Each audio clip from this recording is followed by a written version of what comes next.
the Madman! Welcome to the start of the card reveal season. Every single day, more cards, and we're starting off with a bang. Another breath. 2 mana, deal 2 damage. If you're holding a dragon, deal 4 damage with lifesteal instead. All that needs to be said here is, if a Warlock Dragon deck is good, then you'll have Nether Breath in, and Nether Breath will be a big pull for Warlock to build a Dragon deck, because 2 mana deal 4 damage to anything including the face, and gain 4 health while you're at it because of the lifesteal. And, you know, if you improve the spell damage, you gain even more health. That's pretty good. You know, back in the day, we were happy to get 3 damage for 2 mana. 4 damage and lifesteal. Wow. If you thought that was good, how about Crazed Netherwing? 5 mana, 5/5 Warlock Dragon. Battlecry, if you're holding a dragon, deal 3 damage to all their characters. So that is Hellfire. With 1 more mana, you get a 5/5. Wow. Remember, when you bundle cards, generally you need to add about, 1 to 2 mana onto the card. It's a -1 mana 5/5.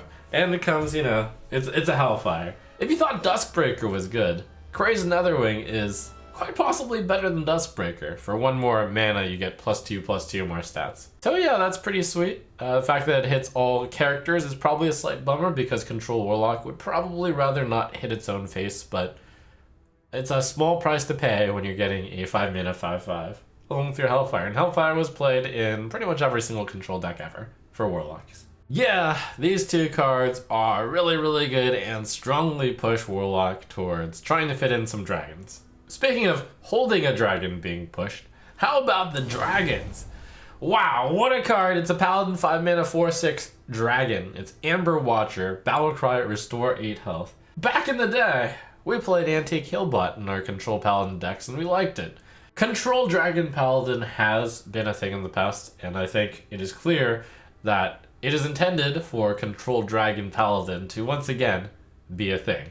And Amber Watcher will be there. Oh, I'm too excited after those cards. Here, let's fit in some filler real fast with the Hot Air Balloon crew. We've got the 1 mana 1/2 Hot Air Balloon. At the start of your turn, gain +1 health. It's a fair balance on the usual 1 mana 1/3. If you get it out on turn 1, it's really good because you'll probably have it survive and then it'll be a 1 mana 1/3. And then it's got benefits in that the further it survives, the more health it gets. And it's a pretty slow growth. Health is not that big a deal on a 1 attack minion, but a reasonable early game option. Synergizes with the Camouflage Dirigible. 6 mana 6/6. Battlecry, give your other mechs stealth until your next turn. Very perplexing card to see in this set. Not sure what mechs you're trying to synergize with, but an interesting addition.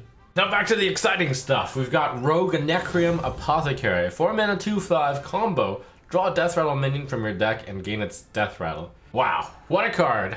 4 mana 2/5 with whatever you picture to be the strongest Death Rattle you can put into Rogue.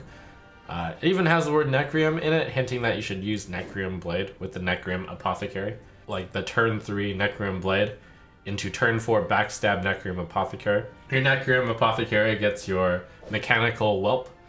You swing your Necreum Blade and you get a 7/7. That seems pretty solid. Yeah, this reminds me a lot of Spiteful Summoner decks, where you built your entire deck around hoping to draw Spiteful Summoner. In the same way, Necreum Apothecary is there, except it costs 4 mana instead of 6, which by the way got nerfed down to 7 because it was that strong. You might remember this from Kobolds and Catacombs. Cheating mana is really, really good. Here's another strong dragon. It's a Veranis, the Hunter Legendary Dragon. 6 mana 7/6. Battlecry, change the health of all enemy minions to 1. It's a one-sided equality for Hunter, a class that has many ways to deal 1 damage, with cards like Unleash the Hounds and Desert Spear. Wow, seems really good. The stat line is of course very strong. It's basically Boulder Fist Ogre stats already, and it has a very potent Battlecry with it. Arguably the Battlecry value is worth, I don't know, 3 mana? You bundle that onto a 7/6. Like, this thing could cost 9 mana, but it costs 6 mana. So that's pretty good. And of course also, it's a dragon, which boosts all the other dragon synergies out there for Hunter. And we're ending today's reveals on a whopper of a card. Possibly one of the most impactful cards in the set. It's Crocs Dragon Hoof. The only one who knows how to properly prepare Galakrond's coffee.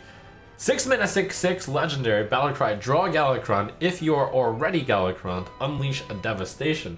Now remember that every single player in the game they're getting the 5 Galakronds for free. So what are you gonna do when you get this Galakrond? Well, you know, you might want to rush out to craft Crocs Dragonhoof, because if you're playing a Galakrond deck, you're definitely going to be playing Crocs Dragonhoof. Galakrond always costs 7, so you play the Crocs on 6, and then you play Galakrond on 7. Nice curve. 6 mana 6/6 draw a card is pretty sweet. 6 mana 6/6 draw the best card in your deck. The card you've built your entire deck around is pretty good. And if you happen to already have drawn Galakrond, and this is a cool like dual usage, where sometimes you want to use it to draw Galakrond, sometimes you want to use it to unleash a devastation. What is a devastation? Well, the devastations are whoppers of cards. Option 1, get an 8/8 taunt. That's a 6 mana 6/6 plus 8/8. That's pretty ridiculous. Option 2, 5 damage to all minions. So it basically comes with Dragonfire Potion attached to it. Option 3, deal 5 damage to the enemy hero and you gain 5. Probably not that popular, but sometimes you just want to hit the face, sometimes you need the health.